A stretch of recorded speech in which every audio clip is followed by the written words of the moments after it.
Je reçois sur le plateau de la web télé Salon CE, mais pour Loisirs Expo, Annette Masson, la présidente de l'association Tourisme et Handicap. Annette Masson, bonjour. Bonjour. Merci de venir ici sur notre plateau. Est-ce que vous pouvez nous présenter Tourisme et Handicap?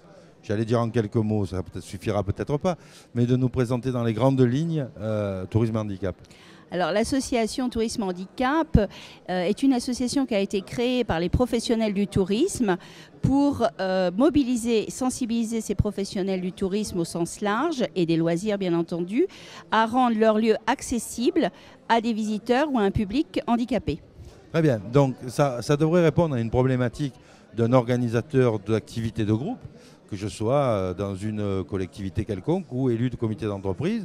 Est-ce qu'aujourd'hui, j'ai la possibilité de ne pas me soucier, si dans mon groupe il y a un handicapé ou un valide, et de dire je peux amener tout le monde n'importe où sans aucune discrimination? Alors maintenant, non, puisque vous savez pertinemment qu'il y a la loi du 11 février 2005 qui s'applique et qui est une loi cadre, qui dit que bien entendu les personnes en situation de handicap doivent être intégrées dans la vie quotidienne. Ça va entre autres évidemment dans l'emploi et dans l'entreprise. Et en conséquence, si un comité d'entreprise propose des loisirs ou des vacances à ses collaborateurs, il ne doit pas oublier que parmi ses collaborateurs, maintenant, il peut y avoir des personnes en situation de handicap et qu'il se doit de devoir les emmener avec tout le monde. Très bien, mais si je veux organiser cette activité, est-ce que je dois choisir un lieu précis ou est-ce qu'aujourd'hui j'ai tellement de possibilités d'emmener tout le monde de partout que je peux dire, quel que soit l'endroit où je vais, la personne en situation de handicap pourra s'intégrer à cette activité? Malheureusement, non.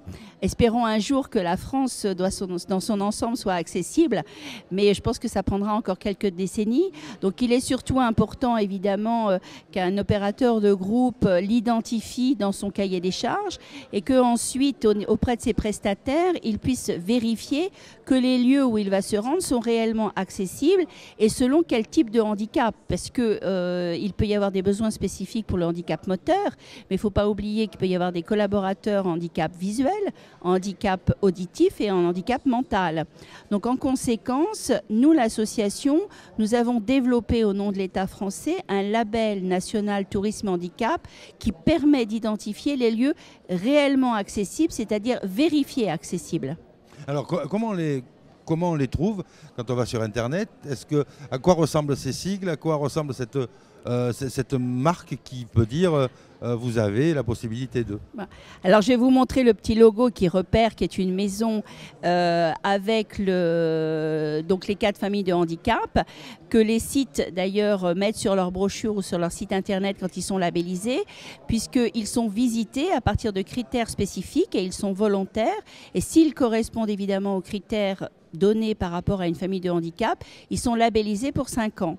Donc à partir de là, ils peuvent faire une promotion commerciale pour dire qu'effectivement, ils sont accessibles pour le public handicapé. Sans parler de promotion commerciale, il suffit de donner une information pour dire à l'organisateur de l'activité de groupe, vous pouvez venir chez nous parce que nous accueillons tout ou partie des personnes en situation de handicap. Certes, mais ne nous voilons pas quand même la face que la partie commerciale n'est pas négligeable. Donc en conséquence, effectivement, pour un opérateur touristique, pour le rendre un peu responsable, il faut que derrière, il sache que s'il fait un investissement en termes d'accessibilité, il aura des visiteurs en conséquence. Donc c'est notre rôle aussi de faire en sorte, et c'est la première fois que nous exposons à ce salon, pour dire que l'on peut avoir des visiteurs si on fait des efforts.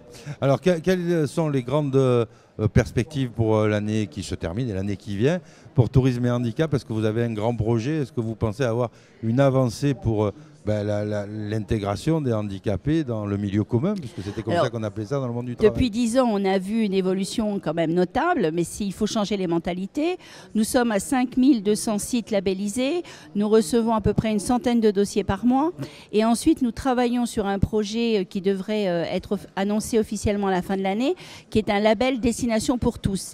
C'est-à-dire qu'avec des collectivités, nous travaillons pour que dans des lieux touristiques, l'ensemble du territoire soit accessible à une ou plusieurs familles de handicap, c'est-à-dire qu'on puisse s'y loger, se restaurer, avoir des loisirs et j'oserais dire y passer quelques jours de vacances au même titre que Monsieur Tout-le-Monde. Eh bien, je crois qu'on va utiliser ça en guise de conclusion.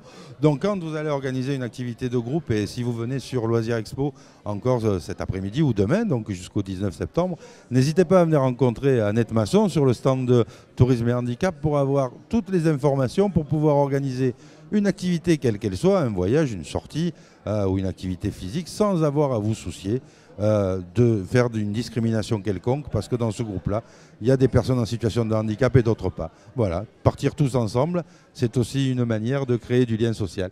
Merci Annette Masson. C'est moi qui vous remercie.